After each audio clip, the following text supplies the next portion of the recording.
Salut les marques, bienvenue dans Catch Up, le podcast officiel des cahiers du catch, une émission hebdomadaire dans laquelle on analysera Raw et on vous donnera notre avis d'experts totalement amateurs. Aujourd'hui, nous avons comme invité les deux chroniqueurs des cahiers du catch totalement célèbres, Yerem. Salut à tous. Et Giscal. Salut tout le monde. Je me suis pas présenté, donc je suis Hank. Sûrement la dernière personne qui a commencé à écrire au cahier du catch. Le moins célèbre. Le moins célèbre, exactement. On a pris le moins célèbre pour la tâche ingrate. Donc voilà, c'est le deuxième Raw après WrestleMania. Si vous vous demandez pourquoi on n'a pas fait une émission post-WrestleMania qui aurait été beaucoup plus riche en enseignement, c'est tout simplement parce que l'enregistrement n'a pas bien fonctionné. Donc voilà, dommage. On va commencer aujourd'hui, je pense avec un très bon Raw, même un meilleur Raw que la semaine dernière. Ça a commencé avec Shane McMahon qui entre sur scène et qui explique qu'il a le droit d'être GM une nouvelle soirée parce que les réseaux sociaux sont contents de lui et que Vince McMahon trouve ça très amusant de regarder son fils diriger Raw alors que environ 3 semaines avant il pensait que ce serait le pire enfer sur terre. Il annonce donc qu'il y aura Natalya contre Charlotte pour le WWE Women's Championship, le tag team. C'est beau. Le Tag Team Tournament pour désigner l'équipe qui affrontera The New Day qui sont champions depuis des plombes, je sais pas combien mais ça fait énormément de temps. Donc il y aura un championnat par équipe et puis il y aura un Sami Zayn contre AJ Styles avec comme résultat que si Zayn gagne ce match, il aura le droit de participer à la rencontre Roman Reigns contre AJ Styles, ce qui nous fait un triple threat match, comme ils disent. Donc voilà, et à la fin de ces annonces totalement alléchantes, Owens arrive, Kevin Owens, bien sûr, KO. Il interrompt Shane McMahon et il lui dit dis donc, on se fout un peu de ma gueule dans la compagnie en ce moment, j'ai pas eu mon rematch pour l'Intercontinental Championship, donc voilà, je veux mon rematch maintenant tout de suite, lèche-moi les bottes. Et Shane lui dit qu'il doit mériter ce rematch, ce qui est complètement débile, mais bon. Disons que la première décision prise par Shane McMahon est quand même pas très glorieuse, en refusant le rematch à Kevin Owens, quoi. Qui se donne la peine de se déplacer en plus. C'est un peu le principe du rematch, de ne pas avoir de conditions pour l'avoir. Sinon c'est pas un rematch, c'est juste un match de qualification pour enfin bref. Donc il doit gagner son rematch en battant le Swiss Superman Cesaro. Donc le gagnant aura le droit d'affronter le Miz pour la ceinture intercontinentale, et ça je pense que c'est le truc qui me faisait le plus baver dès le début du show. Donc on va prendre match par match, voilà, et puis je demanderai l'avis des experts des cahiers du catch. Le premier match Cesaro, c'est pour donner un petit peu, j'essaie de donner un peu de crédibilité à ce podcast, hein. Ça te plaît ça, Giscal, hein? Ah, moi j'adore ça. Qui prend pas de notes. Donc le premier match c'est Cesaro contre Kevin Owens. Donc Cesaro, il a un bandage sur l'épaule gauche, un bon gros bandage noir pour bien montrer, regarde, c'est là qu'il faut taper. Et donc pour montrer qu'il a eu une blessure, et Owens se concentre dessus pendant tout le match. J'ai noté un petit spot marrant, c'est le headlock de droite à gauche que fait Cesaro maintenant. Ouais, c'était vachement sympa ça. Ouais. Donc voilà, il fait un espèce d'aller-retour avec ses bras, il fait des headlocks à droite, à gauche. Et Owens qui dit, alors ça c'était le moment un petit peu improvisation excellente. Owens qui se fait projeter sur la table des commentateurs et qui renverse le chapeau de JBL et qui lui dit I got carried away, John. Donc en clair, j'ai pas fait gaffe, John, je suis désolé. Et il lui remet son petit chapeau sur la table pour montrer un petit peu la camaraderie entre eux. C'est pas la première fois qu'ils se font des petites interactions en bord de ring. C'est un peu le spécialiste. Je pense qu'ils doivent être, je pense à mon avis, bien potes à côté, parce que Kevin Owens l'avait fait plusieurs fois, je crois, de faire des coups avec le chapeau de JBL ou des petites interactions off comme ça pour donner un peu de vie au moment, au temps faible des matchs. Donc c'était cool. Mais vraiment, ils sont vraiment énormes les deux ensemble. Tout comme avec Michael Cole, qui était à un moment sa petite biatch, il arrêtait pas de l'emmerder. Il y a des gifs sympas sur Internet à choper où tu vois que même quand les caméras ne filment pas forcément Kevin Owens. C'est là où il est très fort. Hein. C'est vraiment dans les détails. Conscience totale de ce qui se passe. C'est un peu devenu le spécialiste des petites phrases en milieu de match, le truc dont enfin à chaque fois c'est un peu le truc auquel on s'attend pas, Owens qui sort une phrase, genre fait quoi, qu'est-ce qui vient de sortir, et donc j'ai noté aussi il a fait un frog splash mais énormissime sur Cesaro alors qu'il était au milieu. J'ai trouvé ça un peu violent, mais c'était cool. Et donc pour une fois que ça touche, un frog splash touche une cible. Ouais, c'est vrai que les flops. Qu'il n'est pas contré ou esquivé. Donc Cesaro tente à un moment un sharpshooter sur Kevin Owens. Ça marche pas. Il arrive aux cordes, il me semble. Et c'est avec un neutralizer que Cesaro réussit à allonger Kevin Owens et à faire un tombé de 3. Donc est-ce que vous avez trouvé que c'était un bon match, et est-ce que vous avez des inquiétudes sur le sort d'Owens, parce que quand même là on lui a carrément refusé on lui a carrément programmé une annulation de rematch, alors que ça aurait été peut-être une façon de le faire remonter un petit peu dans la carte, mais bon, au profit de Cesaro que tout le monde adore, donc finalement c'est effectivement, comme je disais tout à l'heure, cette décision de Shane McMahon de ne pas accorder ce rematch, en tout cas de l'accorder mais avec des conditions, c'est pas la décision la plus juste qu'il ait prise. Il en aura pris d'autres beaucoup plus intéressantes plus tard. Enfin, après, elle est intéressante parce qu'elle justifie un match qui était franchement, j'ai trouvé vraiment très très bon. Avec une histoire toute simple, hein, comme tu dis, Cesaro, il arrive avec des straps, donc il y a juste à taper sur la cible, hein, c'est comme jouer en full auto sur FIFA, il y a pas grand chose à faire à part appuyer sur croix. Donc voilà. Après, effectivement, techniquement, c'est impeccable. C'est comme tu dis, Cesaro, on sent que dans le ring, maintenant il est pas juste un bon technicien, maintenant il s'améliore sur l'interaction avec le public. Les fameux headlocks dont tu parlais, clairement, c'est pour faire mousser le public, c'est très rigolo à voir. Donc c'est un super match. L'issue, le résultat est super intéressant pour Cesaro. Pour Kevin Owens, c'est pas dommageable, hein. On imagine très bien qu'il va être appelé à une autre rivalité avec un rouquin du même pays que lui. Tout peut pas tourner autour de la ceinture. Et puis finalement, ce côté, je me fais screwer sur mon rematch, ça correspond bien au personnage de Kevin Owens, qui est toujours en train de se plaindre de son traitement. Donc là, il aura des bonnes raisons de se plaindre encore plus. Ouais. Écoute, moi je partage tous ces avis-là. Hein. Sur le booking du match en tant que tel, en effet, la décision de Shane. Oui, c'est sûr que c'est du jamais vu entre guillemets, hein, parce qu'un rematch normalement c'est pas discutable, c'est même pas. D'ailleurs, on se pose même pas la question. Hein, on sait que le champion va avoir un rematch. C'est dans la lignée, hein, de toute façon du mini n'importe quoi qui fait qu'il est encore JM ce soir. On va dire que on se pose pas trop la question, et puis ça marche. Il est face, Kevin Owens est heel, le public mord dedans. Ça fonctionne. On va mettre la logique de côté une fois de plus pour cette fois-là, mais bon. Ça va parce que ça marche bien. Ouais. C'est un petit peu comme si avant WrestleMania, ils avaient décidé, à WrestleMania, on laisse Vince faire tout ce qu'il veut, et le lendemain, on fait semblant qu'il a rien fait et on fait tout ce qu'on veut. Ouais, écoute, c'est un peu ça. Ouais. et donc. Ouais, et puis sinon, écoute, sur le match, le match est top, hein, franchement. Je pense qu'il a duré à peu près 15 minutes. Hein, c'était 15 minutes de folie, un super opener. Sur Cesaro, moi j'adore de plus en plus. Hein, je suis de plus en plus fan.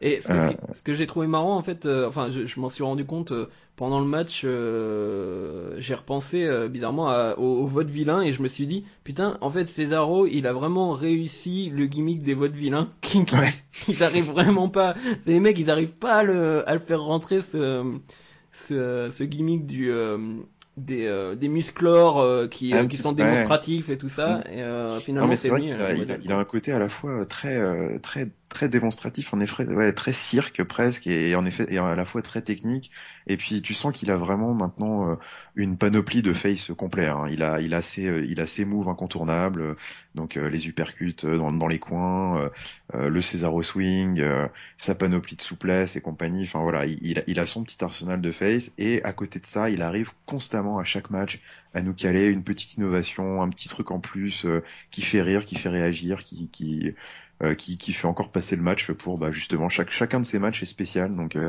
c'est vrai que c'est top. Et puis Kevin Owens, il y a rien à dire, hein, c'est la même chose, mais du coup en version heel, lui il arrive à au lieu de le faire par des moves spectaculaires, il arrive à rendre chacun de ses matchs spéciaux par des petites phrases, par des petites mimiques, par des sales gestes. À chaque fois il y a un petit truc différent, donc les deux ensemble c'est du caviar, hein. Et puis après sur le résultat, moi je suis comme Irem, hein, je suis pas du tout inquiet. Kevin Owens il a une feud toute chaude, toute prête avec Sami Zayn qui arrive, et puis pour Cesaro il va tranquillement se diriger vers le titre intercontinental. Voilà, hein, les titres ne peuvent malheureusement pas avoir 5, 6, 7 challengers en permanence, donc voilà, je me fais pas de soucis, ils ont chacun des programmes ouverts, donc tout va bien pour eux, et puis c'était un super moyen de démarrer ce Raw. D'accord. On est passé ensuite à un segment backstage avec Dr. Phil qui est venu. Alors pour les gens qui ne connaissent pas le Dr. Phil, en fait c'est un homme qui avait une émission de sorte de psychologie, enfin non, psychologue de télé quoi. À la télévision américaine, il est assez connu. Et donc il vient voir Charlotte et Ric Flair et il explique à Charlotte qu'elle doit se libérer de son père, hein, le bon vieux syndrome de la petite fille qui veut rester proche de son père, et donc elle doit se libérer de son père si elle veut prouver qu'elle est championne. Donc ce serait pour moi un début d'annonce du départ de Ric Flair du ringside en tant que manager. Je pense que va y avoir forcément une histoire de Ric Flair qui lui coûte la victoire prochainement dans un combat. New Day arrive sur scène ensuite et présente un superbe tableau du championnat tag team sur le dos d'une boîte de boutilleuse. Et on a donc comme premier match les Usos contre les Social Outcasts. Ah oui, non, j'avais pris la liste. Alors, je cite la liste, c'est vachement organisé ce que je fais. Je cite la liste qui est donc la liste de matchs du championnat tag team. Donc il y a Uso contre Social Outcast, Golden Truth contre Vaudevillain, les Dudleys contre Lucha Dragon et Enzo et Cass contre The Ascension. Juste après donc le segment et la pub, on revient et donc on arrive on arrive aux Lucha Dragons contre les Dudleys. Mais on arrive à un moment qui est assez particulier, vu que Kalisto est par terre et apparemment il n'arrive pas du tout à se relever. Ce qui n'est pas du tout du kayfabe ou quoi que ce soit, hein. Il ne se relèvera pas pendant tout le match et c'est Sin Cara qui fait 3 minutes de match et se mange à la fin un 3D de Devon et de Baba. Mais c'est à ce moment-là que Enzo et Cass sortent des coulisses et ils viennent rappeler un peu qu'ils ont une rivalité avec les Dudleys. Ils viennent sortir leur catchphrase. Voilà, ils sortent leur fameux You Can Teach That. Et Devon leur explique que si vous êtes là, Enzo et Cass, c'est grâce à nous. Et Enzo lui répond non, si je suis là, c'est parce que mes parents ont couché ensemble. Enfin, pour résumer. C'est ça. Donc c'était très fin. Et donc voilà, juste segment sympathique. Par contre, le match. Le match a pas vraiment existé parce que voilà, les blessures de Kalisto, je sais pas, je me suis pas renseigné s'il va mieux, mais en tout cas il s'est pas relevé, il a enfin on l'a pas vu à la télévision, c'était comme s'il avait pas participé au match. Donc ensuite. Non, mais apparemment, ce serait un work, hein, la blessure.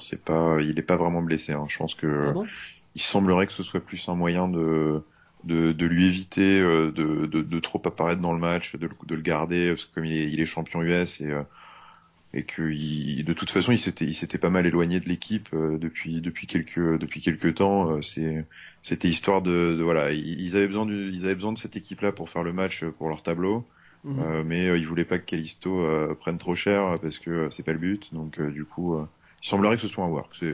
D'accord. Bah alors, j'espère pour lui. Hein. Je sais pas comment ils vont régler leur temps de pub et leur temps de match, mais franchement, on n'a rien compris. Hein. Ah bah on n'a même pas vu entrer les Dudley Boys, je crois. Hein. On arrive directement dans le match.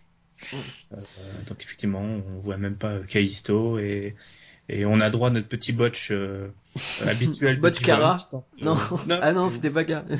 Puis on a 3 minutes de match et au moins 2 ou 3 botch, dont le fameux botch de tomber, c'est-à-dire Devon qui tente le tomber alors que c'est on a la présence d'esprit de Boba qui le pousse immédiatement. Mais il est très fort hein, pour là-dessus. Déjà la semaine dernière avec la décision d'arbitre, je crois qu'ils avaient sonné la fin du match, alors que c'était pas terminé. Bon, voilà.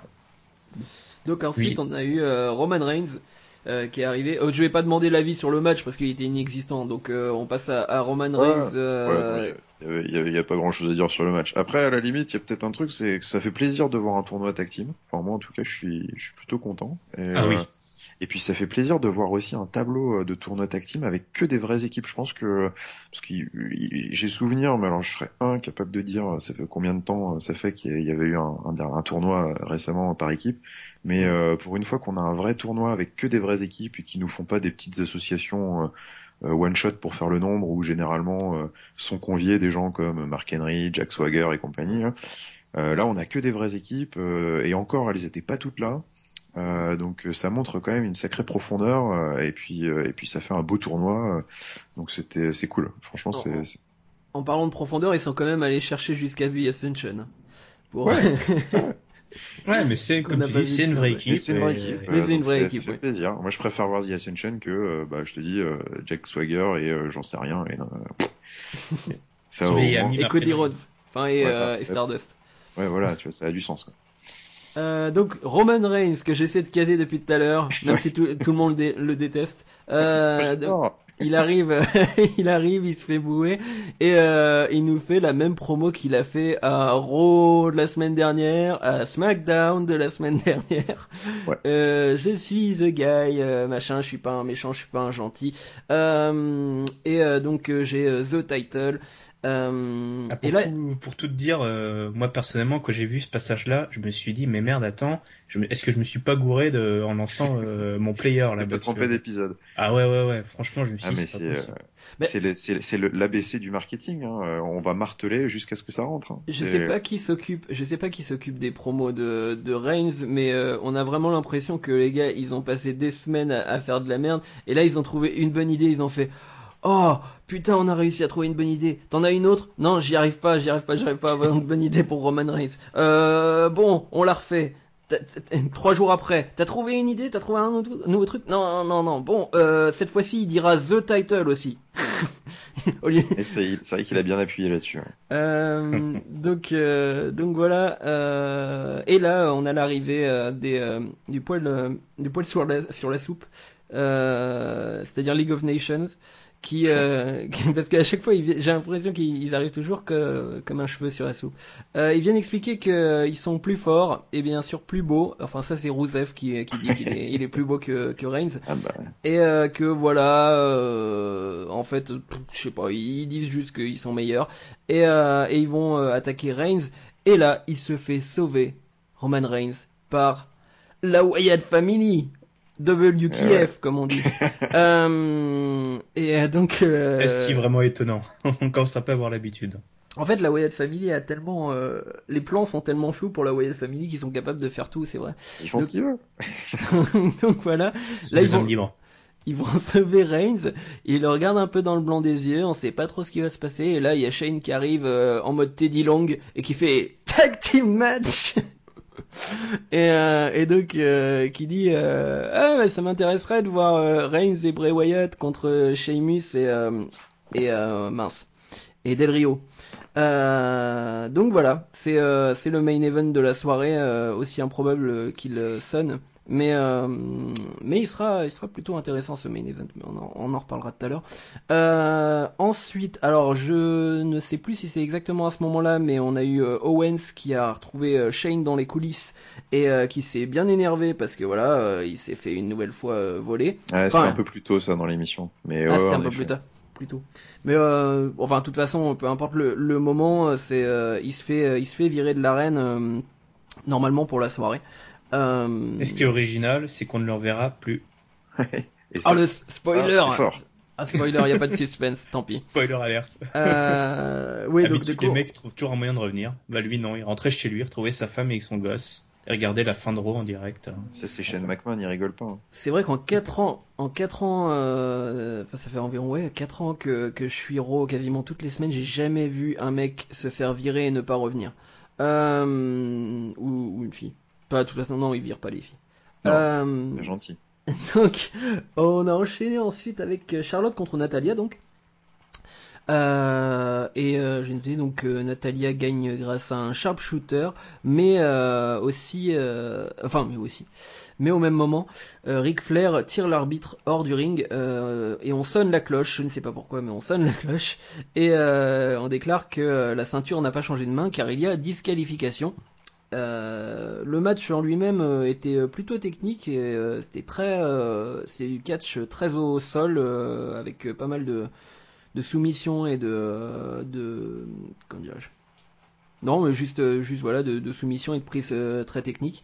Est-ce que vous pensez que Charlotte contre Natalia c'est parti pour durer? Voilà, c'était ma question. Et est-ce que vous avez aimé le match aussi? Ouais, alors oui, effectivement, le match était vraiment très bon par rapport en tout cas aux standards auxquels on était habitués ces dernières années. Voilà, donc Natalia, prétendante très intéressante. On l'a déjà vu contre Charlotte à NXT. C'était une très bonne rivalité avec Brett à ses côtés, si je me souviens bien. Ouais. Là, Charlotte, voilà, là, c'est bon, la partition est un peu toujours la même, mais comme tu dis, on sent que ça glisse lentement vers,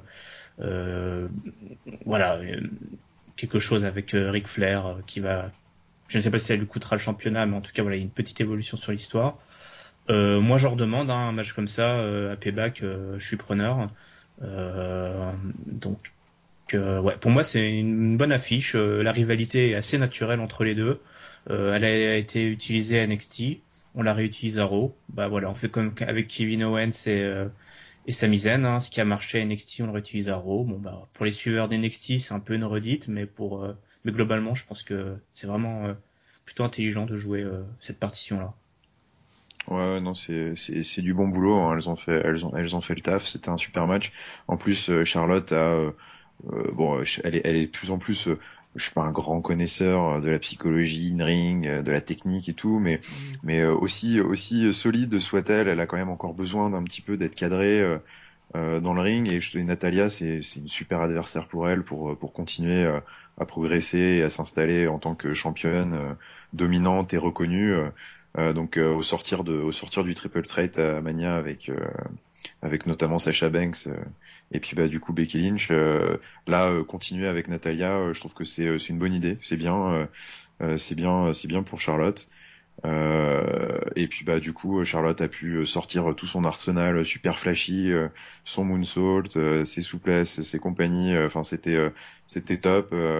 Moi j'ai bien aimé le finish, j'ai trouvé ça bon, pas original n'est pas le mot, mais en tout cas c'était intelligent et bien amené. En effet, c'est en plein dans l'histoire. On sent que Ric Flair prend de plus en plus d'importance dans les décisions de fin de match. Ça va forcément amener quelque chose derrière. Et puis en plus de ça, pour une fois, on a vu une décision d'arbitrage intelligente et une bonne décision, puisque en effet, la DQ était la bonne décision à prendre, puisqu'il il tire l'arbitre avant, enfin, ou en tout cas, c'est la première chose que voit l'arbitre avant que Charlotte tape. Donc, en effet, il fallait bien disqualifier. Ah d'accord, c'était avant qu'elle ça j'ai pas j'ai ouais, je crois que c'était à peu près au même moment mais Bah, c'est sensiblement au même moment, mais du coup, il se fait tirer, l'arbitre se retourne, il gueule sur Ric Flair, et puis pendant ce temps-là, Charlotte tape, mais sauf que bah, c'est trop tard, l'arbitre, lui, on lui a mis la main dessus, donc c'est fini, disqualification. Et donc j'ai trouvé ça pas mal. Donc Charlotte s'en sort encore une fois ric-rac. Alors attention quand même, moi c'est le seul bémol que je mettrais, peut-être attention à pas trop mettre l'accent sur Charlotte elle galère, heureusement qu'il y a son père pour la tirer des traquenards parce que vous voyez elle a tapé sur le sharpshooter, elle est pas très forte, bon peut-être pas trop parce que c'est quand même important qu'elle gagne des matchs un peu plus enfin en tout cas qu'elle perde peut-être des matchs plus clean que ça on va dire. Mais sinon dans l'ensemble, enfin c'est une bonne défaite de heel, on va dire. Ça a bien fait rager tout le monde. Tout le monde était bien derrière Natalia. Et puis ça va donner un très bon match à Payback. Je suis pas sûr que ça aille beaucoup plus loin que ça. Je pense que ça va être Payback et puis derrière on verra ce qui se passe après. Je suis pas sûr que ça aille beaucoup plus loin, mais en tout cas une bonne rivalité et j'en redemande. D'ailleurs, pour ceux qui sont curieux et qui ont le WWE Network, il y a Tables for Free avec Charlotte, Natalia et la troisième, c'est Tamina. Tamina, voilà. Ah, et Tamina. On l'oublie tout le temps. Non, moi j'y ai pensé. Ça existe. Non mais donc voilà et elle parle un peu de leur rivalité à NXT et puis elle parle enfin Natalia elle était obsédée par le fait d'avoir une nouvelle rivalité avec Charlotte donc tant mieux pour elle. Ouais.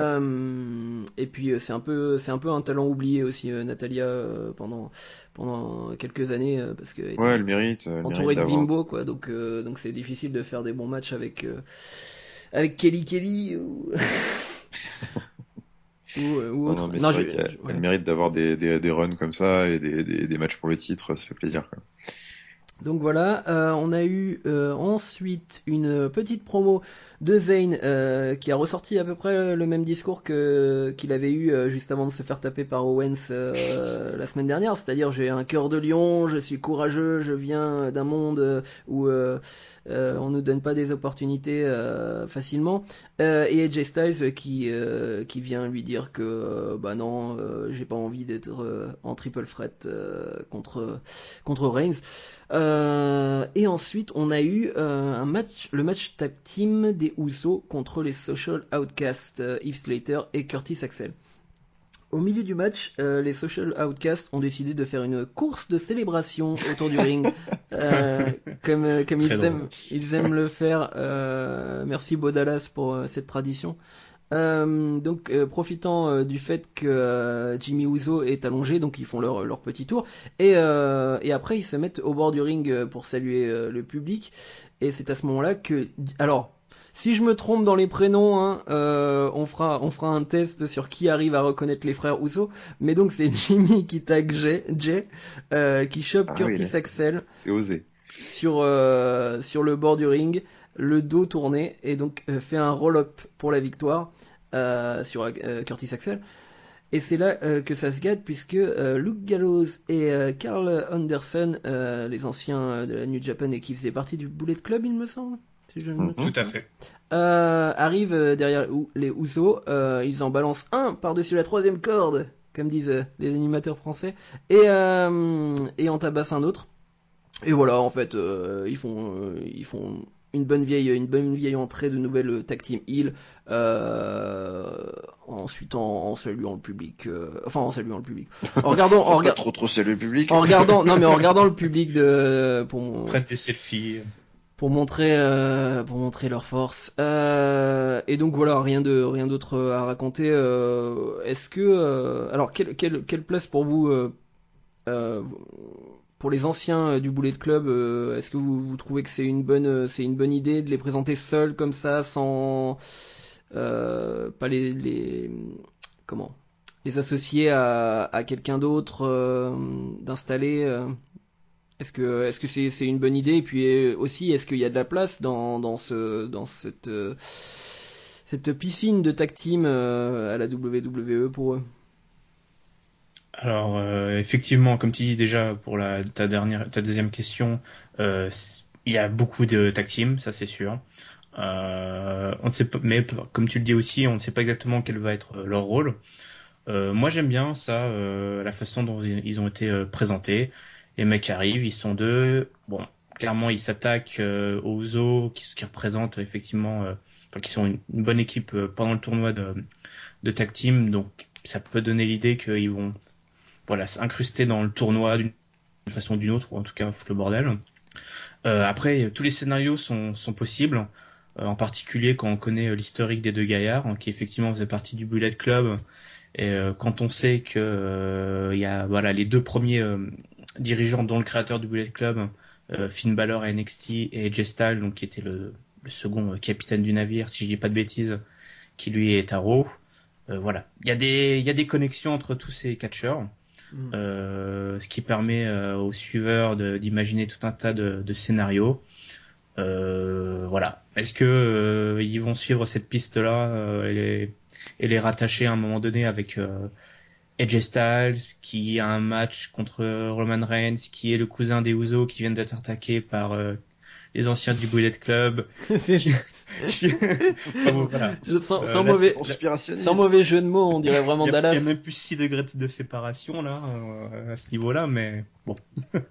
C'est un scénario possible. Et je précise par contre, Finn Balor, il est pas tout près d'être sorti de NXT parce qu'il a quand même encore sa ceinture, quoi. Donc, il a sa ceinture, mais bon, ce qui n'avait pas empêché à l'époque Kevin Owens de venir faire le mariole à l'étage du dessus, mais bon, c'est vrai pour l'instant il a sa ceinture, donc c'est pas d'actualité. D'accord.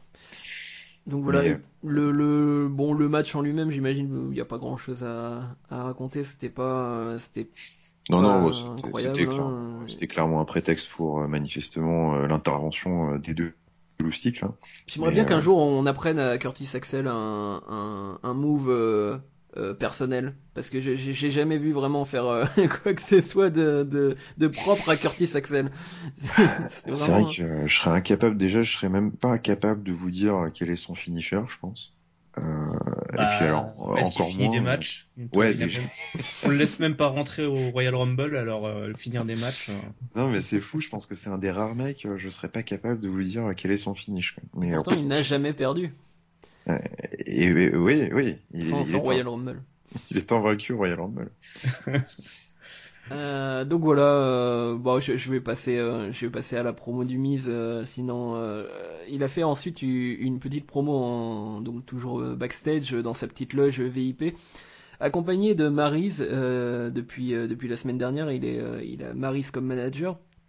Et donc c'est surtout Maryse en fait qui parle et qui fait des espèces de réclamations de stars comme il faut pas qu'il y ait de M&M's bleus dans sa loge. J'ai adoré ça. Ouais, je la comprends parfaitement. Le Miz qui nous dit qu'il conduit une vraie, il se déplace comme une vraie star contrairement à Zack Ryder. Il conduit une Audi R8 et Zack Ryder prend le métro. Et Cesaro arrive pour se moquer et lui promet des uppercuts sur un tapis rouge. Et à la fin, le Miz tente de boire la bouteille qui était sur la table, et Maryse l'empêche en criant domestique, ce qui veut dire eau du robinet, pour les moins anglophones. Ouais. Donc voilà, c'était un segment plutôt marrant, et une nouvelle fois, le Miz, quoi qu'on en dise dans le ring, c'est quand même un bon atout pour les promos de la WWE en général. Il sait sortir des trucs plutôt marrants avec son personnage. Ouais, non. Moi, je suis complètement fan du Miz depuis longtemps, et là, du coup, il a réussi, je trouve, à encore pousser un peu plus loin sa gimmick de star hollywoodienne avec l'ajout de sa femme dans la vraie vie, Maryse. Et là, je pense qu'ils ont les moyens de vraiment nous faire triper pendant de longues semaines, de longs mois, parce que moi je trouve que ça marche très très bien là pour l'instant depuis 2 semaines les deux. Et puis cette promo est à l'image de tout ce qu'ils peuvent apporter autour du ring, dans le ring et pour des segments micro pour se faire détester et nous faire bien marrer. Donc cette promo était juste trop marrante, je trouve. Les concombres sur les yeux du Miz, le coup de l'eau potable, enfin de l'eau du robinet au lieu de l'eau minérale, les M&M's, enfin tout était vraiment top. Et puis il y a un truc aussi qui était pas mal, je trouve, à la fin de sa promo et qui peut devenir un gimmick de heel vraiment très très efficace, je pense. C'est quand il répète 3 fois la même phrase pour être sûr de bien le dire sur le bon ton, en mode un petit peu, on fait plusieurs prises au cinéma. Ah oui, oui. Il répète sa conclusion plusieurs fois, et je pense qu'à mon avis, ça a bien marché, et on va le revoir dans ses futures promos, ça. Et c'est un vrai truc de heel, et c'est vraiment top. Donc, moi, je suis très content de ce petit duo, et je suis presque pour qu'il garde la ceinture un petit moment, parce qu'il va nous faire rire, je pense. Ouais, je te rejoins effectivement. Voilà, mise, c'est une perle en termes de segments backstage, de micro. Voilà, sur le Ouais, ring, enfin. il a ses détracteurs, mais franchement, au micro, on peut pas lui reprocher grand-chose. Et en plus, bah voilà, on lui met Cesaro. Cesaro, lui, c'est un peu le contraire. Le micro, c'est pas son fort. Mais on sent de l'amélioration avec les Mm. interactions avec le public, mais aussi même dans les segments backstage. Il a un peu moins à l'ouest. Donc voilà, les deux, ça marche très bien. Et puis alors Maryse Ah bah, en c'est la bitch manager, ultime, hein. Ouais. ah ouais, là c'est magnifique. En plus, on sent une complicité entre les deux, entre le Miz et Maryse, évidemment renforcée par le fait qu'ils se connaissent très bien. Ouais. Mais vraiment là, ça marchait très bien. Maryse remplit super bien son rôle, et comme tu dis, le Miz, c'est une machine à voilà à petit gimmick. Il va trouver les petites choses qui vont faire que les gens vont adorer le détester, et C'est ça. et voilà. Donc ouais, comme tu dis, si ça continue comme ça, mais contrairement au règne précédent du Miz en tant que champion continental, je veux bien un règne un peu plus long cette fois-ci, s'il est haut en couleur. D'accord. On passe à AJ Styles contre Sami Zayn, qui était un peu le main event des marques. Ah, je pense qu'il y a eu Euh, pas mal de Les caleçons. darlings d'internet, Ouais, comme on je dit. pense pas Darling. mal de caleçons qui ont dû se tremper, là. Ouais. Donc AJ Styles, bon, je résume juste la fin du match parce que y a énormément de bons moments dans le match, mais AJ Styles se relève après un Blue Thunder Bomb et un peu plus tard réussit à contrer un Hell of a Kick de Zayn pour monter sur la troisième corde et faire un Phenomenal Forearm sur Zayn. Donc il est... Attends, réussi. Je suis en train de relire mes notes. Non, mais parce que j'avais noté un Ah, autre je crois que spot c'est avec ça. le sunset flip, etc. Mais bref. Oh, bah, de toute façon, il y avait dans tous Donc les bref, sens. il réussit le tomber sur Zayn à la fin, mais ils se sont mis 2-3 finishers quand même dans la figure avant de finir. Je sais pas quoi dire. C'était un match vraiment excellent. Pour moi limite. Allez, on rajoutait peut-être 3 minutes de match, ça fait un match de pay-per-view. C'était Ah ouais, vraiment, large. c'était un match excellent et comment, c'est vraiment, ils ont bien joué le suspense et ils vont à 100 à l'heure les deux, c'est hallucinant. Donc voilà, j'ai rien d'autre à dire. J'adore les deux. Même si Zayn, je suis pas un gros fan de. Je pense qu'il est vraiment pas terrible au niveau de ses promos, etc. Et il manque. Il a un charisme de gentil, mais pas bien fouillé. Mais en tout cas, les deux dans le ring, c'est forcément un super match. Voilà. Vous en pensez quoi, Ouais. On sent en tout cas, toi, que t'es encore sous le, sous le coup de Sous le l'émotion. Ah choc. mais j'ai re-regardé le match genre aller une demi-heure avant le podcast et Ah, ouais. je commençais à noter des trucs et après Goosebumps. j'ai fait non je peux pas parce que je vais faire je vais écrire 10 minutes de texte sur le match tellement Ah, tu il y a de serais le choses. rock, t'aurais fait un gros plan avec ta webcam sur ton bras avec tes poils hérissés pour bien prouver que c'est vrai tout ça. Mais sinon, oui, comme tu dis, ouais, alors voilà, un autre. If you smell the 4-star match. Ah ouais. Mais une fois de plus, un petit main event avant le main event, un peu comme avec WrestleMania et les filles. On nous propose quand même des superbes affiches. Là, franchement, Toussaint a proposé des affiches assez endiablées. AJ Styles, Sami Zayn, ouais, comme tu dis, c'est pas les rois des segments backstage, c'est pas les rois du micro. faut dire, ils ont pas trop l'habitude. Zen commence un peu à roder son personnage. Comme tu dis, c'est encore assez monolithique. Hein. Il y a un peu deux facettes, je dirais. La deuxième qui est en train un peu de découvrir, notamment pour ceux qui ont regardé le match sur NXT avec Nakamura. On voit quelqu'un qui commence à vouloir prendre un peu des responsabilités et à se dire ok, je suis toujours en train il est toujours en train de se comparer au meilleur. Il se considère pas être le meilleur, toi. Un peu à la différence de Daniel Bryan qui a été sûr de lui, parce qu'on compare souvent Sami Zayn à Daniel Bryan évidemment. Mais Daniel Bryan, en tout cas, à un moment donné, était vraiment sûr de lui, qu'il était le meilleur, en tout cas. Sami Zayn, on voit qu'il est dans le doute. Pour lui, les meilleurs, c'est les autres. Il doit battre les meilleurs pour se prouver quelque chose. Et AJ Styles en fait partie, évidemment. Et le match nous l'a bien prouvé. Je me suis fait une petite frayeur à un moment. Sami Zayn a un peu mal retombé sur son crâne, je crois. Ouais, un petit peu, ouais. Bon, il y a eu un truc un peu bizarre. J'ai eu un peu peur, mais comme tu dis, voilà, superbe match avec du suspense. Parce que, voilà, autant Shane McMahon en début de soirée a pris des décisions un peu étranges, autant celle-ci est intéressante. Voilà, on a Sami Zayn qui devait participer au match de qualif, qui s'est fait un peu avoir. Il a droit à une seconde chance. Tu te dis pourquoi pas, des triple threats en plus, on en a à chaque pay-per-view. Donc il y avait du suspense. Et voilà, le final est quand même logique et c'est super intéressant pour la suite. C'est ce que j'avais noté en fait quand je parlais de Sunset Flip, c'était ce spot là où je crois que c'est Styles qui tente un Sunset Flip et Zayn qui fait une sorte de backflip et à ce moment-là il retombe. J'avoue que j'ai eu assez peur quoi parce il était à 2 cm près, il était pile sur sa nuque quoi, quand il est retombé. Donc ouais, c'est toujours un taré Zayn. Il compense. Oui, voilà. Il avait pas sa casquette de hipster pour rembourrer pour protéger le haut de son crâne, donc il faut qu'il fasse attention. Ouais, faut qu'il fasse attention à comment il s'habille et comment les risques qu'il prend sur le ring. Ouais, les deux ont un look un peu particulier. Ouais. Beaucoup de points communs, AJ Styles et Sami Zayn. Non, mais moi sur le match, j'ai rien à ajouter. Hein. Moi après, moi c'était pas mon dream match parce que je les connais pas beaucoup en fait les deux, moi tout simplement. Hein. C'est vrai que AJ Styles, pour moi, c'était pas un parfait inconnu. J'exagère parce que je connaissais son nom, mais j'ai jamais regardé la TNA, j'ai jamais regardé la NJPW, donc c'est vrai que je savais pas forcément tout ce dont il était capable. Sami Zayn, j'avais vu un peu NXT, mais je restais largement novice dans la matière.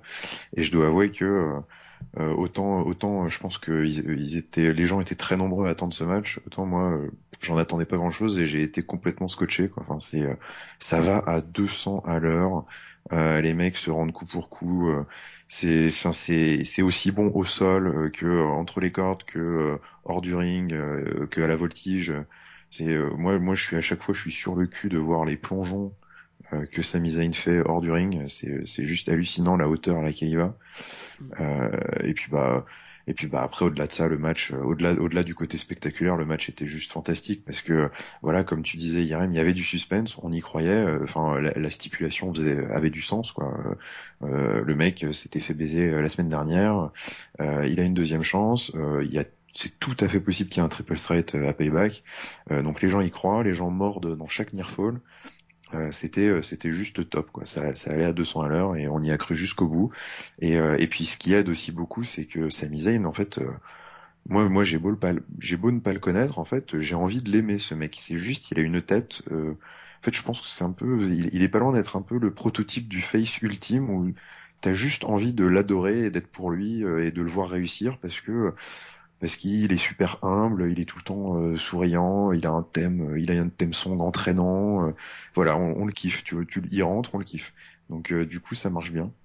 Il a réussi à imposer une danse ridicule à l'entrée de son générique. Ouais, un petit peu. La première fois que je l'ai vu à NXT faire ce truc-là, j'ai fait qu'est-ce que c'est que ce cake? C'est vrai, mais tu sais pas pourquoi, il y a un petit côté attendrissant, tu te dis, mais non, mais ce mec, allez, il va réussir, je suis pour lui, quoi. Et je suis pas complètement d'accord, je trouve, quand on dit que bon, évidemment, c'est pas son point fort, le micro, hein, c'est lui, ça marque son fond de commerce, c'est dans les cordes, hein. Mais je trouve qu'il est pas si mal que ça. Voilà, quand il parle, il y a un petit côté humble, un petit côté, un petit côté, enfin déjà naturellement super sympa qui fait que quand il parle, bah tu l'écoutes et t'as envie d'être pour lui, t'as envie de le voir réussir. Bon évidemment c'est un peu gnangnan, mais je trouve que ça marche bien. Alors que à l'inverse, moi il y en a un qui m'inquiète un peu depuis qu'il est arrivé. Je trouve que bah AJ Styles au micro, pour un mec qui est censé, parce que là quand même, Assez number one laborieux. contender a priori la WWE a de gros plans pour lui. C'est léger, hein. Franchement, moi, il me convainc pas. À chaque fois, ça fait un peu forcé. On a l'impression qu'il sait pas trop où se foutre quand il parle. Je sais pas. Il me convainc pas des masses au micro. Je sais pas ce que. Mais clairement, la semaine dernière, sa promo en face de Roman Ouais, Reigns, c'était ça c'est nageait. la Mais alors preuve. les deux, hein, les deux, Oui, oui, bon, ils en étaient à genre. il est pas aidé, hein. Si tu es the guy, je suis the guy qui va te battre. Ouais. Si tu as the title et je suis the guy qui aura the title. Oh là là. Mon Non, Dieu. mais Bah, ça va alimenter les tout- cassettes pour ouais. le performance setter sur ce qu'il faut faire ou ne pas faire pour des promos de fin d'épisode, quoi. Vous le voyez ce flottement dans nos deux top stars là? Non, mais c'est un peu, moi je trouve que c'est un peu inquiétant quand même, parce que il est vraiment pas au top. Après, quand en interview, quand il s'est interviewé par René, il y a pas de problème. Bon voilà, il, Ouais. il balance, il Faut balance qu'il son soit guidé, texte ouais. et tout. Mais par contre, quand il est en un contre un dans le ring, que ce soit avec Jericho, que ce soit avec Roman Reigns, je sais pas, moi à chaque fois je suis un peu gêné parce que on a l'impression que le mec est pas du tout dans son élément, quoi. Mais après, je connais pas son passé, donc je sais pas s'il a sorti des promos enflammés par le passé et que bon bah il faut qu'il prenne un peu ses marques et ça va venir. Mais là, pour l'instant, en l'état, je le vois pas être the face ou the guy comme pouvait l'être Seth Rollins ou les champions précédents, quoi. Et Roman Reigns, bon, c'est un autre sujet, mais voilà. Bah ouais, non mais en plus c'est un petit peu enfin si on joue au jeu du moins pire quand même, AJ Styles pourra pas faire pire que Reigns au micro et pourra forcément faire mieux dans le ring. Mais Ah ça, c'est sûr. ce qui est dommage pour Reigns parce que il a vraiment, je trouve, il a un parcours en dents de scie la dernière année où il a fait des matchs qui étaient convaincants. Et l'embêtant, c'est que c'est un pay-per-view, et le pay-per-view d'après, il fait du Reigns 100% Superman Punch et Spear, et voilà. En fait, il a toujours besoin du bon adversaire pour faire un bon match. Il peut pas faire non, le top guy, pour moi, c'est le mec qui arrive à faire des bons matchs avec n'importe qui. Et, C'est Cena, et voilà. c'est John Cena. Ce bon vieux John Cena. Il va revenir bientôt, il va revenir. Po, po, po, po. Donc après, on a eu Jericho qui est arrivé une nouvelle fois avec une veste et un torse nu. C'est original. C'est On parle des styles vestimentaires Les mecs des ont autres. vraiment 3 minutes pour s'habiller avant de monter sur le ring, hein, c'est pas possible. Entre Sami Zayn, Chris Jericho et Je pense- Cesaro, hein, je avec pense son que gimmick de Jericho, stripteaseur. je pense que dans son contrat, Jericho, il y a marqué qu'il a pas le droit de porter un t-shirt. C'est interdit. Mais C'est dans cet épisode où il y a un fan qui est aux abords du ring qui a exactement la même veste que Chris Jericho. Genre le mec s'est bien fait chier pour la faire, J'ai toi, pas il fait a gaffe. détaché toutes les guirlandes de Noël qu'il a trouvées j'ai dans pas son côté. vu. Et Chris Jericho passe devant et genre le snob mais d'une force le mec. C'est même pas un regard. Je pense que il est rentré, il a remonté son sapin de Noël le mec. Hein. Donc il est venu faire son highlight reel sur lui-même.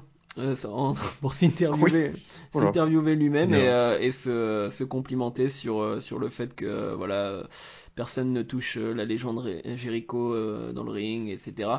Et alors qu'on commençait un peu à s'ennuyer, eh bien c'est le lunatique fringe Dean Ambrose Dean qui est fucking arrivé. Ambrose. Avec une grosse plante, un peu pour se moquer de la plante qui est dans tous les highlight reels. Et donc voilà, il est venu un petit peu pour prendre la place de Jericho. Alors ils ont eu un petit face à face. Il s'est moqué de son écharpe. C'était plutôt marrant parce que voilà, Dean Ambrose, lui, il, Je pense que Dean Ambrose, même si on le voit déjà comme un mec marrant depuis un bail, je trouve vraiment il s'est tellement amélioré au micro dans le ring que maintenant il arrive à tenir des promos où il se passe pas grand chose, mais où juste il a le bon timing et il sort la blague au bon moment, où Oui, c'est vrai. il joue énormément avec le public et on aurait presque oublié qu'il perd tout le temps. Mais mais donc voilà, il dit qu'il prend le relais, puis forcément ça s'échauffe et il lui fait un Dirty Deals, il me semble. Ouais, c'est ça. Donc voilà, et puis ah oui, entre-temps il a collé son gros panneau The Ambrose Asylum, je ne sais pas le prononcer, Ouais, ça, il a. sur l'écran du highlight reel. Donc voilà, on ne sait pas il se fera vraiment une émission, mais en tout cas on sait qu'il y a une rivalité avec Jericho maintenant, et une rivalité qui, on l'espère, ne durera pas 50 ans comme celle de AJ Styles, qui avait plus vraiment de sens à la fin. Voilà, bah, ce que vous en pensez, y a Bon, pas, enfin, non, ouais, c'est un début de feud, quoi. Voilà, il lance la feud. Je pense que c'est un bon début de feud. C'est marrant. C'est à l'image de Dean Ambrose. Tu vois, moi, je suis pas. Bon, évidemment, il s'est amélioré, mais je trouve pas qu'il ce soit vraiment ça qui fasse que les promos de Dean Ambrose soient de plus en plus fun. Je pense que c'est surtout parce il avait déjà plutôt une bonne aisance au micro, mais je pense aussi que en fait, vraiment maintenant, son personnage, il l'a, quoi. C'est il a sa gimmick, il a son personnage et le public a kiffe ce personnage-là. Donc du coup, ça marche, quoi qu'il fasse maintenant. On aime le voir arriver et faire n'importe quoi et soit faire le fou, soit faire ce qu'il a fait là contre Jericho, à savoir être un peu ce à mi-chemin entre le cartoon et le badass. Le gars qui arrive, qui va sortir deux trois vannes complètement barrées, où limite il y a que lui qui comprend ce qu'il fait, et puis et ça fait rire tout le monde parce que on a maintenant c'est admis que il est comme ça, quoi. Il est complètement barré, il est fou, il débarque, il fait il take over là, il prend le contrôle et puis voilà, il fout la merde. Donc du coup, ça marche bien. Et, enfin, la promo était super drôle, quoi. Il sort quand il dit qu'il a un mémo de Shane McMahon, mais qu'il sort son ticket d'amende de vitesse là. ah oui, j'en ai, avec Ouais, avec non, un mais drôle de trou en plein J'en ai milieu. pas ouais, parlé il de fait un ça. trou au milieu, on se demande qu'est-ce qu'il a fait. Qu'est-ce qu'il Non, a non, fait avec non, mais enfin voilà, donc c'est fun. Et puis bah Jericho, lui, en parallèle, il est super fort pour faire le heal, mais le heal désabusé, qui est genre complètement tellement prétentieux et sûr de lui que ça en devient ridicule. Il le sait et justement ça donne un duo comique qui marche bien. Et donc pareil, je pense qu'on va bien se marrer. La feud sera pas très longue. Voilà, bon. Cette fois, j'espère que Jericho la perdra parce que je pense que l'objectif c'est de faire gagner Ambrose ici. Parce que bon, j'ai toujours pas compris la victoire de Jericho à Mania, mais ici, bah voilà, je pense qu'il est dans son rôle, Chris Jericho, et ça va bien fonctionner. On va bien se marrer. Pour le coup, la victoire de Jericho à Mania, elle arrange bien comment la situation, je trouve, parce que si Ambrose se battait contre un Jericho perdant lui-même étant un Ouais, perdant de WrestleMania, ça ferait un peu descente. Enfin, ça aurait moins, peut-être, ouais, ça rajoute ça un poil reste de prestige, Jericho. quoi. Mais, Il a quand même, il a quand même des arguments, hmm. légendes, on va dire, à vendre, mais Oui, il nous le rappelle puis suffisamment il à nous le chaque rappelle fois. suffisamment. Donc je pense que, enfin ça va parce que, mais bon, au final, ils ont aussi fait le bon choix après en parallèle pour mettre AJ Styles sur les bons rails en le faisant battre Sami Zayn dans un beau match. Donc bon, ils s'en sortent bien, mais bon, on va rester sur le show. Je vais passer, à part si vous avez un autre truc à dire là-dessus. Non, jusqu'à la masteriser cette séquence. Bravo. Il a masterisé. On va passer donc au main event. Le match Roman Reigns et Bray Wyatt. Je suis en train de taper sur ma table. J'espère que ça ne fera Alors pas. attends, mais excuse-moi, mais moi, qui contrairement à jusqu'à les pris des notes, j'ai noté qu'il y a eu un match d'Apollo Crews avant le main Ah event. mon dieu! J'ai zappé le match d'Apollo Crews. Alors, Apollo Crews. Oh mon dieu. Et juste avant, Le pauvre. une séquence backstage où le Dr. Phil se retrouve face à Goldust et R-Truth qui se chamaillent. Ah ouais, mais alors ça, limite, même si je l'avais vu, je sais pas si je l'aurais noté quoi. Mais Ah. non mais Fallait que quelqu'un le note. non mais il y en a marre, il y en a juste marre de ces segments avec Goldust et Ah et oui, R-Truth. pardon, je viens carrément de t'énerver là. Tu viens de te faire descendre de ton petit nuage de AJ Styles versus Sami Zayn.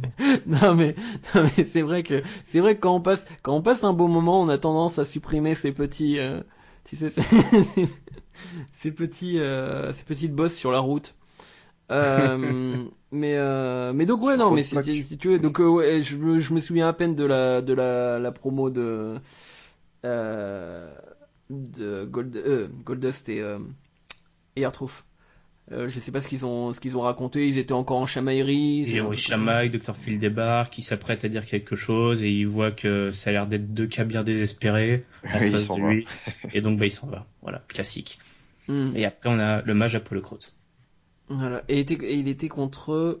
Adam Rose. Adam Rose. Ah, voilà, oui. No Social Outcast. Je viens de m'en souvenir. Parce que justement, je me suis dit, mince, il donne un match 1 contre 1 à Adam Rose. The Radical Mongoose, hein. Comment... Ouais, j'ai toujours pas compris le surnom, mais.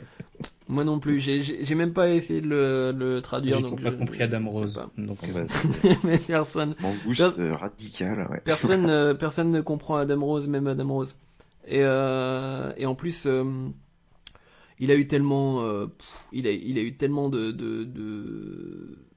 tentatives de gimmicks différentes et de mélanger ses gimmicks, etc. Maintenant, ça veut plus rien dire. Il essaie à moitié de faire des blagues, mais en même temps, c'est un méchant, mais en même temps, il est censé être au départ un catcheur très athlétique, mais maintenant il fait des trucs de heal en ralentissant les matchs. Enfin, je pense vraiment il sait plus ce qu'il fait, hein, Adam Rose.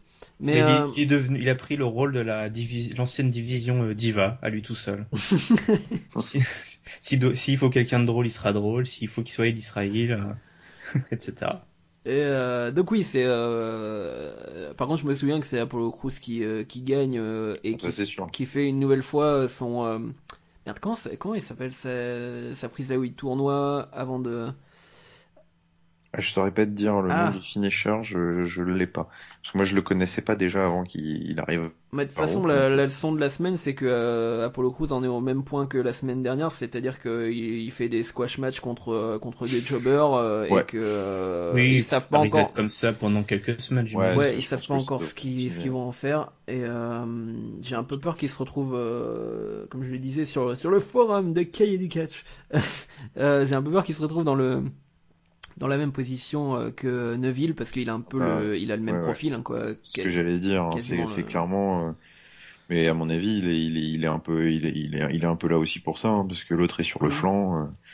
Donc ils ont saisi l'opportunité pour le faire monter maintenant, mais pour l'instant, il semble prendre une trajectoire assez similaire, Mhm. à l'exception qu'il est beaucoup plus costaud, donc du coup, ils ont plutôt opté pour l'option, on va le faire squasher tous les jobbers du roster. Mais c'est vrai que moi, j'ai toujours du mal à m'enthousiasmer et à m'intéresser vraiment à un mec que je connaissais pas, hein. Généralement, quand il y a un petit nouveau qui arrive, j'essaye de voir un peu ce qu'il vaut, me renseigner et tout, mais ça donne pas trop envie pour le moment parce que bon, évidemment, il est super athlétique, hein, c'est Mhm. impressionnant ce qu'il fait par rapport à son physique, mais ça suffit pas pour me dire waouh, j'ai envie d'en voir plus quoi, parce que pour le moment, bon bah voilà, il a explosé Adam Rose. D'ailleurs, je sais même plus du coup qui est-ce qu'il a explosé la semaine dernière, mais La semaine dernière, il Et était Tyler Breeze. contre- Tyler Breeze. Mais bon, voilà, enfin ça veut tout dire quoi. C'est juste que Ah. son match, on n'y prête pas beaucoup attention parce que on s'en fout un peu quoi. J'ai une petite larme qui coule pour Tyler Breeze parce que c'était Décidément, j'arrête pas de te faire pleurer depuis tout à l'heure. hein. exactement.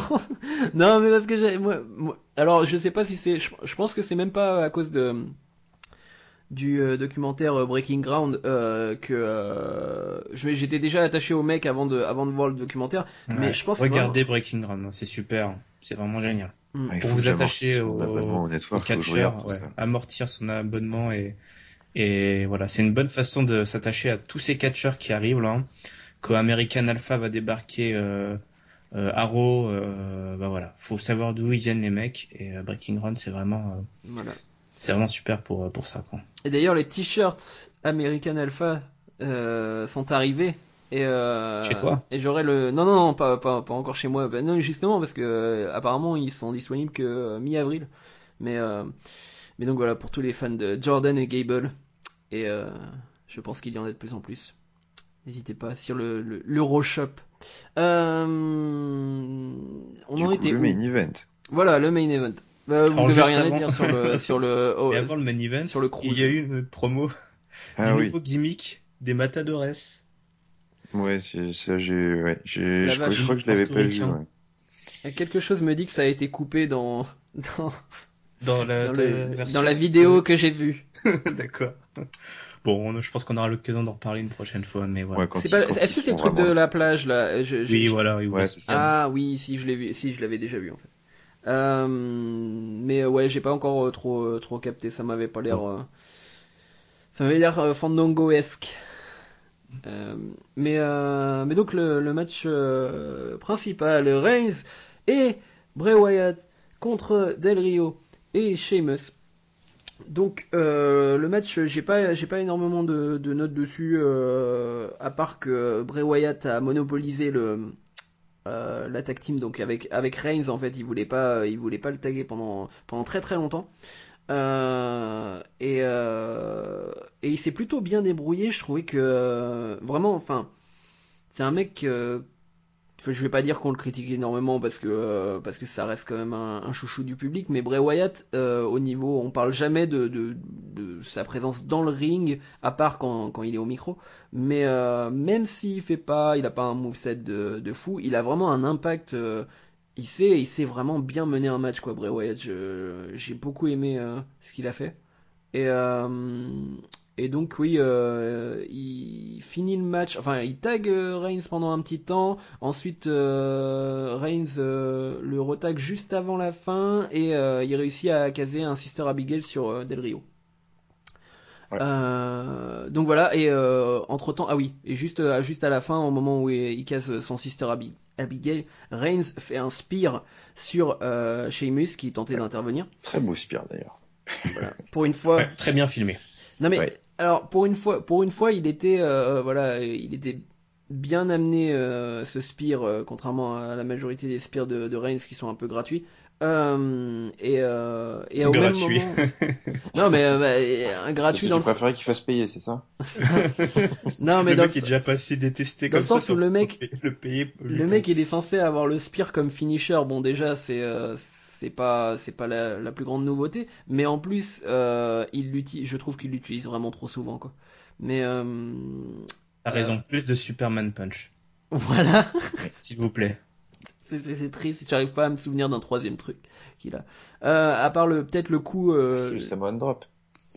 Ouais, alors c'est pas à lui ça. Ah bah non, mais bon, Mais, spear non plus à ce moment-là. Ouais. Ah oui, et donc ce que j'ai pas précisé, c'est aussi qu'on avait les deux autres Wyatt disponibles, puisque Luke Harper est Toujours blessé. blessé. Donc Eric Rowan et Braun Strowman sont apparus sur le côté aussi pour s'occuper de Rusev juste avant la fin. Ils lui ont bien balancé d'ailleurs dans merde, l'endroit où il y a la cloche là, je ne sais plus comment ça s'appelle. Ouais, c'est derrière les barricades avec le gardien, le timekeeper, là, enfin le mec qui gère le temps et tout. Là. Par-dessus la barricade. Ah, Et donc voilà, un plutôt bon match. J'ai bien aimé. Le finish était sympa parce que pour le coup, ils ont laissé Bray Wyatt faire un tombé clean. Donc on sait pas trop ce qui va se passer. Parce que ouais, Bray Du Wyatt. coup, tout est remis il- en question. Mm. Bray Wyatt fait un tombé clean, tout est remis en question. Ah bah là, c'est l'univers qui se retourne là. Ouais. Et dans la promo juste avant, en plus, parce que j'en ai pas parlé, j'arrête pas de faire des allers-retours, désolé. Mais dans la promo juste avant des Wyatt, Bray disait, vous allez voir. En clair, il avait un discours qui était pas très, qui était un peu, il devient maintenant mystérieux mais pas menaçant quoi. Donc il y avait pas vraiment ouais, il y avait pas vraiment d'aspect maléfique dans sa promo. Donc je non, mais me demande, c'est ça, je me demande ce qu'ils vont faire parce que ça va être quand même super difficile de faire Bray Wyatt en face. Mais bon. Bah, je suis pas sûr que ce soit si compliqué. Bon, déjà le public, il l'a déjà, hein, Hmm. donc ça peut aller vite. Après, mais il y a manifestement eu, comme tu le dis, il y a eu un switch hein. Cette semaine. Ils ont décidé de prendre une nouvelle direction, je pense, avec Wyatt, et je pense qu'on va avoir le droit, enfin, à mon avis, à quelque chose qui se rapprochait un petit peu plus de la fin du Shield, à savoir bah, c'est un peu, ça va être un groupe qui va intervenir un peu à droite à gauche, mais sans forcément, voilà, ce côté très heel, maléfique qui pouvait y avoir avec des intentions clairement à l'encontre des faces. Je pense que ça, voilà, ça va être un groupe un peu indépendant avec sa propre morale. Qui du coup pourra aider aussi bien, à mon avis, ils vont aider plus des gentils maintenant que des méchants, mais du coup qui ce sera pas incompatible avec le fait d'aider des gentils, parce que justement ils sont complètement détachés, ils sont dans leur monde, c'est un peu voilà, c'est les gars ils traînent dans les coulisses, ils peuvent intervenir, apparaître à n'importe quel moment avec leur gimmick là de l'écran qui clignote et puis d'un seul coup ils sont là. Je pense que c'est assez compatible avec un truc un peu entre les deux, genre tweener, un peu badass, qui peut être genre le redresseur de Thor, sorte de mix entre Sting un peu et puis une stable heel. Je pense que ça peut être assez intéressant et du coup voir cette sorte d'alliance un peu d'ailleurs il le dit dans sa promo avant le match hein, Bray Wyatt il dit écoute Reigns tu peux compter sur moi je vais te sauver les miches parce que on a ils disent en anglais là on a un bond tous les deux mais en fait on a une sorte de promesse de lien qui nous lie parce que voilà la League of Nations nous a cassé les couilles à tous les deux donc on va leur régler leur compte mais ça veut pas pour autant dire que je suis ton pote Mhm. c'est voilà il y a ce côté un peu moral un peu mystique qui je pense n'est pas incompatible avec une gimmick face, mais qui sera pas vraiment face quoi. Ils seront toujours voilà une sorte de force qui rôde indépendante. Et c'est pas mal, je trouve, c'est Mhm. sympa. D'ailleurs, il a appelé à un moment, on voit dans le match Bray Wyatt, il regarde le public et il essaie de faire monter sa pop et tout. Enfin, le genre Ouais, de ouais, truc ouais. qu'on n'aurait pas trouvé avant. Non, exactement, non, mais enfin, il y a clairement eu un virage là, donc du coup, il y a un changement, il y a un changement de gimmick de son côté du côté du coup de la Wyatt Family, qui peut être vraiment, vraiment sympa à suivre dans les prochaines semaines, les prochains mois, je pense. Ah, Jessica, tu m'as trop vendu le truc là. Vraiment. Non, mais vous allez voir, ça va être cool. Et puis bon Euh, bah sinon après bon, sur le match, hein, tu l'as dit Hank, en effet, hein, il y a pas il y avait pas de quoi prendre beaucoup de notes. Hein. C'était relativement standard, match tag team, enfin le prototype des matchs tag team avec de main event avec des stars les unes avec les autres et pas de vraies équipes. Donc des séquences de heal classiques au sol.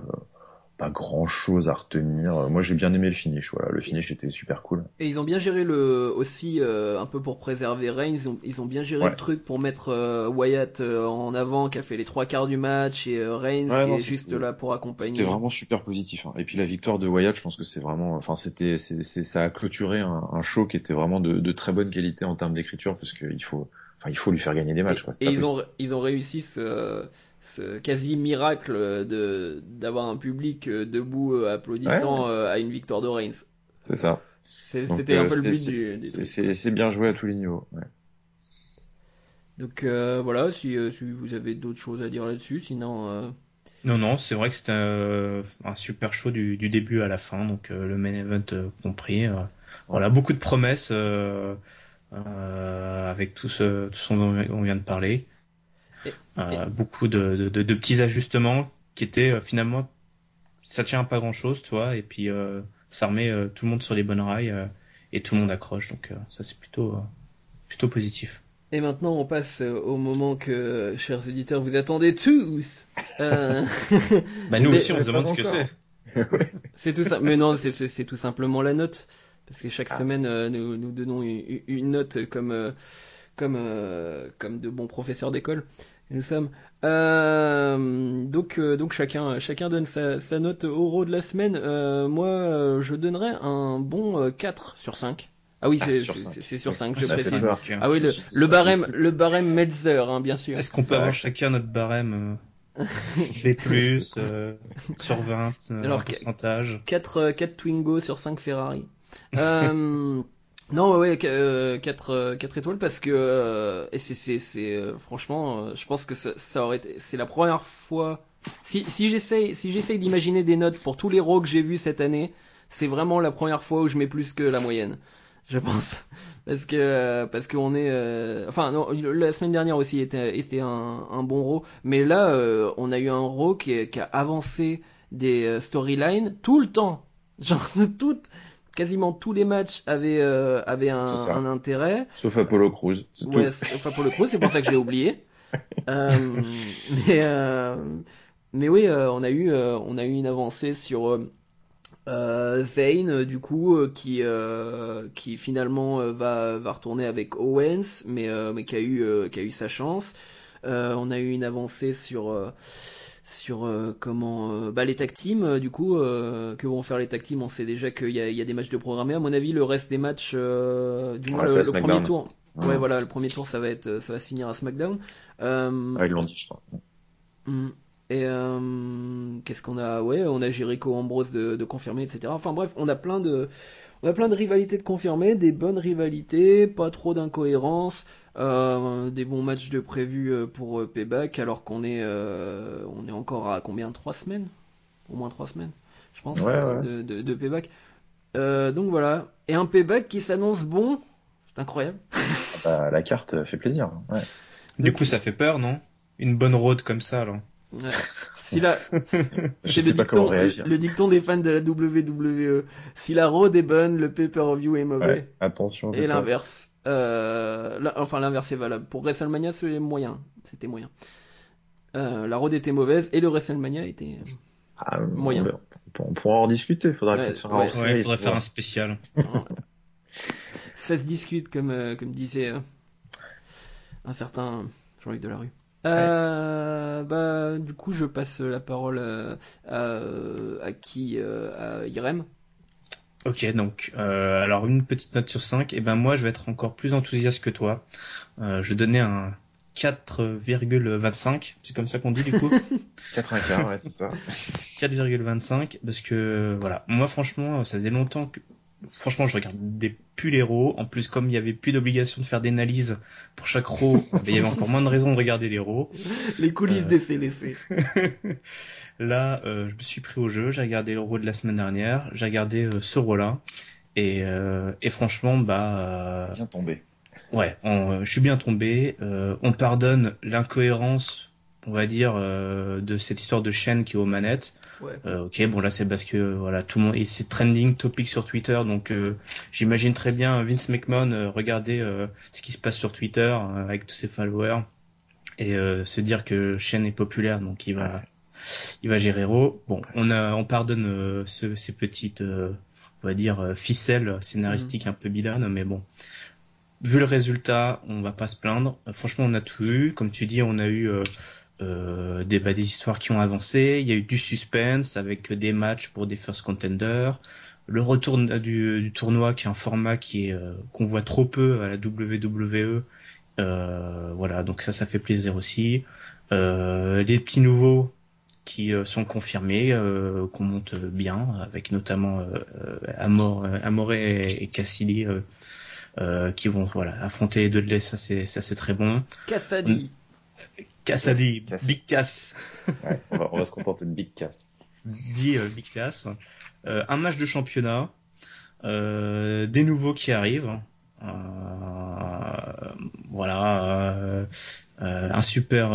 Des super matchs avec AJ Styles contre Sami Zayn. Enfin, franchement, il y a tout eu. Les scènes backstage étaient bien, c'était bien réparti.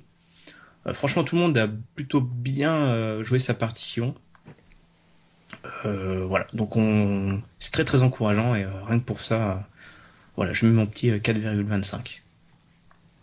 Bon, bah écoute, moi c'est pareil, tu m'as piqué ma note, je suis un peu vénère, mais je voulais mettre 4,25 aussi, 4,15. Je monterais pas plus haut parce qu'il y avait des petits problèmes à droite à gauche, mais en effet, je reprends une partie de ta conclusion quand tu dis que on excuse sans problème les petites incohérences cette histoire de Shane parce que finalement s'il nous book des héros comme ça, il peut revenir toutes les semaines, hein, je m'en fiche. Donc il y a pas de souci, on excuse sans problème les petites erreurs quand on a une telle qualité d'écriture. Parce que vraiment, de toute façon, vous l'avez déjà dit, hein, mais ça fait plaisir de voir une émission où tous les matchs ont un intérêt, ont une raison d'être et un enjeu. Donc il y a vraiment les deux. Donc ça c'est super. Bon, sauf Apollo Crews contre Adam Rose, mais bon, voilà, hein, c'est comme ça. Tout le monde peut pas en avoir. Hein. Et puis du coup on a une carte de Payback qui s'annonce assez sexy. En effet. Du coup voilà, moi j'ai adoré ce Raw. Il y a eu quand même un super match pour le titre des filles, deux énormes matchs de plus d'un quart d'heure, les deux là, Cesaro Owens et Styles Zayn. Enfin, on avait presque une carte de pay-per-view sur le Raw, avec en plus à côté de ça des développements scénaristiques, des segments backstage, des vannes, des blagues, des trucs. Enfin, c'était top. Moi j'ai passé un super Raw. Donc je suis en effet, comme tu dis, Yarem, très enthousiaste et ça donne envie de voir la suite. Donc c'est top. Et je finis par une dernière séquence que je ne vous ai pas annoncée, qui est ma question à la con de la semaine. Oh, l'entourloupe. Ma question à la con de la semaine, c'est quelle sera la prochaine excuse pour avoir Shane McMahon comme GM lundi prochain à Raw? Alors, moi, je suppute. Je suppute. Mais toi, t'as préparé ta réponse, enfoiré. Ah non, j'ai pas préparé, j'ai pas du tout préparé ça, hein, c'est totalement sur le fil. Non, je suppute juste que Vince est parti en vacances. Ah. C'est tout. Il est parti en vacances et juste il reviendra quand tu reviendras. Quand Shane se gaufrera, parce que voilà, il va bien entendu se gaufrer un jour d'après son père. Donc voilà, quasiment la même excuse que cette semaine, quoi. Ah c'était rigolo cette semaine, hein, le coup des moi j'ai trouvé ça marrant, ça m'a fait rire parce que du coup depuis que je sais que la WWE est à l'écoute de ses followers sur Twitter, je n'arrête pas de tweeter pour retour de Cena dans la déjà tu t'es inscrit sur Twitter. Évidemment, déjà. je suis inscrit sur Twitter pour maintenant militer pour que Cena revienne et soit directement pour un match pour le titre. La C-Nation est en force. On verra si ça marche. Du coup une excuse pour que Shane soit de retour. Encore la semaine prochaine, qu'est-ce que ça pourrait être? Les réseaux sociaux ils l'ont déjà fait. Le coup de l'absence, ça pourrait être un bon truc, ou alors peut-être on pourrait imaginer pourquoi pas un plébiscite des catcheurs qui disent putain c'est super, on pourrait voir toute la cohorte de NXT parce que finalement il y en a un paquet qui ont débuté entre la semaine dernière et cette semaine. La cohorte de NXT qui dit nous on kiffe, Shane il reste, machin, pourquoi pas, je sais pas, j'ai pas d'autres idées forcément, on verra ce qu'ils vont nous pondre.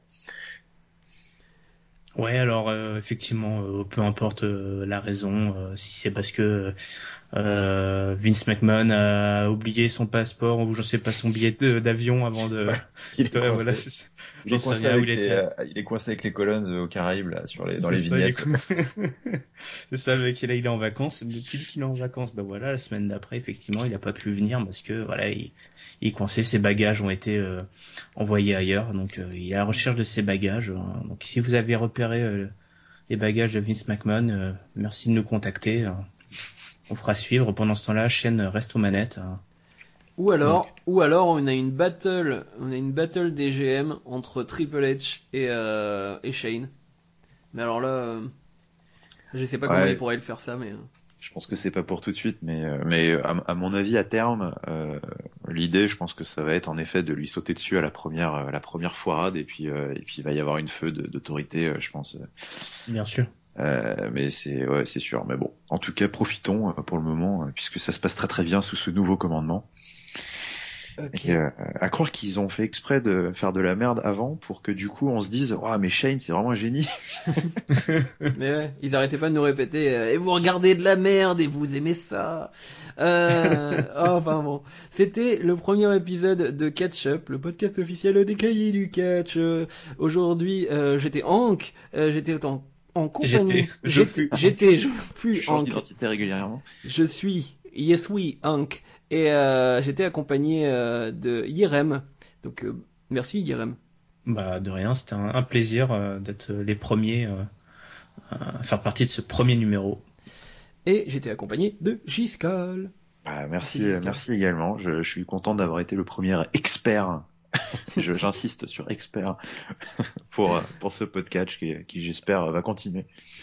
Et ça continuera donc normalement toutes les semaines, publié aux alentours du vendredi ou du samedi sur les cahiers du catch.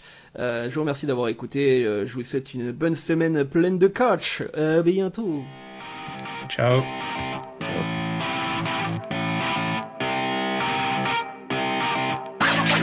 Wow.